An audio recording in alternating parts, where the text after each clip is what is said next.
my memory of first hearing about you was when you became the elected chair of the Democratic Party, and I knew instantly that this was trouble for us. And I was in the governor's office. I wasn't on the campaign, but because I was doing all the criminal stuff, I was in charge of defending on death penalty and prisons and guns and every other hate crimes, every other thing that was there. So I had a lot of action, and I got to watch you in action. So that's sort of my first memories, is this beautiful blonde-haired, blue-eyed woman with a smile just cutting your heart out politically. And so we had a lot of battles, even though I was a little below your radar. You were high profile. I was still inside the staff level. Our battles began then, even though you didn't know I was on the other side. That's correct. I didn't even know about that. My first memory of you is when we actually met in person, and that was through Texas Lyceum. That's right. And it was your first meeting in Texarkana, where I'm from. I was co-chairing that meeting. Harrison Keller and I were co-chairing a meeting on higher education, in fact.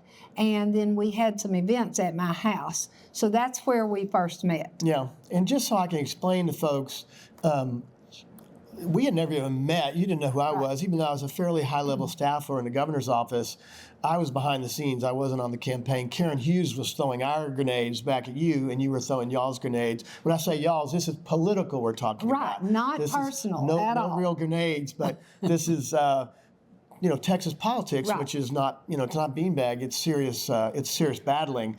But I just remember you being a very effective communicator and making life difficult for us. And of course, I'm on the other side responding and loading our own grenades so Karen can throw and make life difficult for y'all. But when I first saw you in Texarkana, I said, oh my gosh, that's Molly Beth Malcolm. I mean, she's a person that was trying to destroy us for years. And then you were so nice and we had so much fun. And your husband, of course, is a hunter and he loves guns and I love guns and hunting. And, I was like, this woman's wonderful. And we became pretty fast friends pretty quickly, as I recall. That's correct. And then we had another meeting later that year out at close to Fort Davis at Tony Timmons Ranch. And there was a pre-meeting where we all went out on a Jeep. And, okay, I've met you, but don't really remember that much because I was so busy running around in January. But there you are. And we go out on this Jeep, and then you jump off and go out into the middle of nowhere. And I remember thinking, oh, my gosh, he's going out in the mountains. We're leaving him out here. He said, oh, I'll be back. And I was really worried. I'm like, is he going to actually get back? And it was one of those apocalypse. That's when you made an impression on me. It was one of those apocalypse now moments where I just kind of got in my camouflage and rolled out of the boat. Exactly. Everybody's like, where are you going? What's he doing? And so I guess that really piqued my interest in knowing a little bit more about you. And we did. We started meeting and knowing each other and going to different events. But there was a time, because I was back in Texarkana during those years, so I wasn't going to as many meetings. Mm-hmm. But when I came back to Austin in 2011 to get my doctorate degree, I started going to everything that Lyceum oriented. And we had a lot of alum events and everything here. And that's when you and I really got to know each other. Right. No, I think that's right. And one thing I love about the Lyceum, I had always been on the Republican side in politics, and I'm here with all these political Democrats, but I learned very quickly that, we were becoming friends, okay? And once you build that trust, you're not going to hear some conversation you had in the hospitality suite in a campaign ad. And once we start to build that trust, it made all the difference. And I had some Democrat friends, but I made zillions when I became part of this group, and it's been amazing.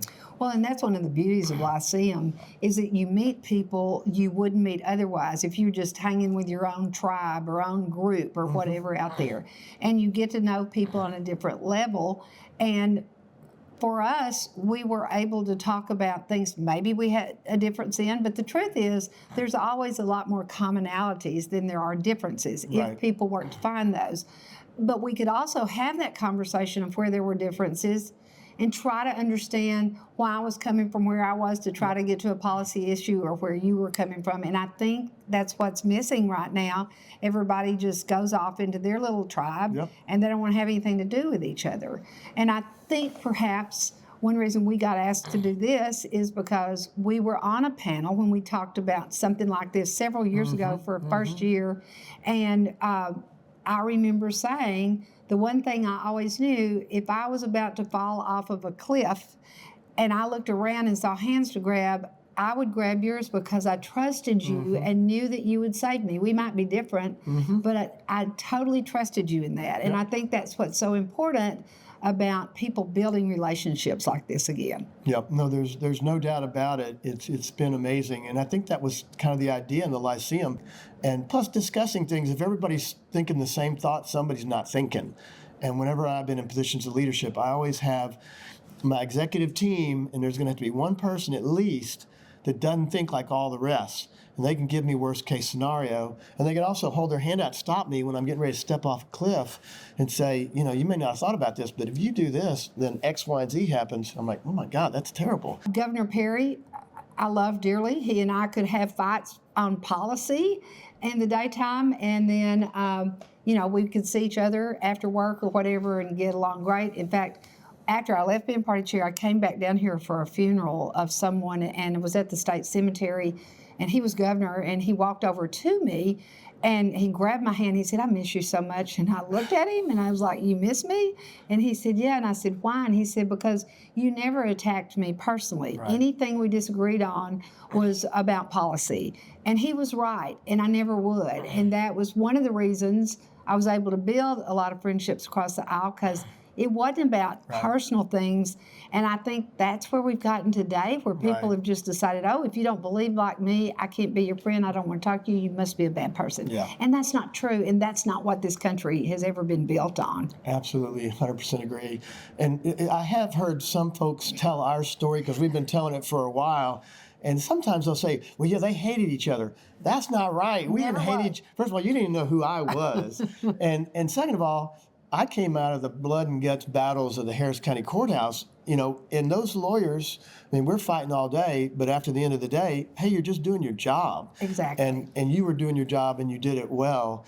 And I think that, you know, that just needs to be accepted, and not making it personal. And I think that's one of the things the internet makes it. People can get so personal so fast, because in real life, if you say that kind of stuff, somebody might punch you in the face. But if you're saying it, you know, in your basement, you know, they don't even know where you are.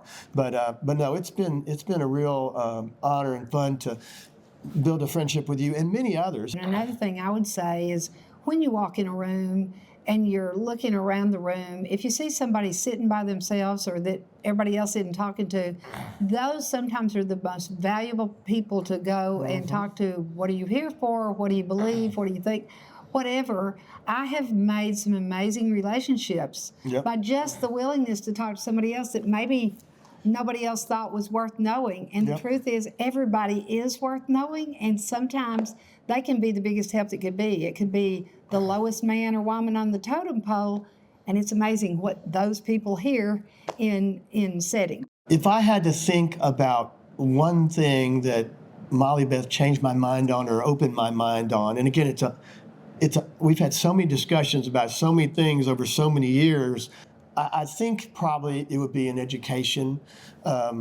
She has been such a supporter, especially at the community college, which I know is a junior college, the community college level, and all the amazing things. And I'd already felt good about junior college, because I kind of wanted to go to junior college and play baseball. But she really opened my mind as to what the potential here. And there's a lot of students that, you know, it wasn't pushed in their head that they're going to go to Harvard or some school. This is an afterthought, or their parents had never gone to college, or his parents were, you know, new to the country. And that idea that you can enter here and that spark can be created, and then that spark lights a fire that gets you into an Ivy League school, or even just into an engineering school or a plumbing school, where now you have a great career that you might not have had as easily if you'd not done that. So I'd always thought education was important, but she really made me understand, especially at that, you know, that beginning level, how important it is. And the only thing I maybe tried to convince her on was guns, but she has more guns than I have. So I was already there. And that was always interesting to people, that I was the Democratic Party chair. And I thought guns were fine. Having concealed weapons were fine. My husband does. He probably has more guns than most people I know. And I go hunting as well. So, yeah. We didn't. So, any other topic that we would talk about as far as policy, again, whether we were going to get to the same place, it's that spending the time together and hearing each other. And I've always believed if I've at least listened and tried to understand where somebody else is, I may not get to that same place, but I have a better understanding of why they are where they are. That's right. No, it really is vitally important. And that is one of the cool things about the Lyceum is we bring in experts and we try to make them balanced. Sometimes they're not as balanced as we'd like, but to hear all sides. And I remember we were dealing, just a word of wisdom, I don't know if I learned this from the Lyceum, but having like an older person on your team, who has a lot of experience. There were being in a lot of meetings where you'd had all these great ideas and let's do this. And, hey, Jim, come in. Are you listening to this? What do you think of this? He goes, well, and this is an older guy, retiring soon, probably should have retired.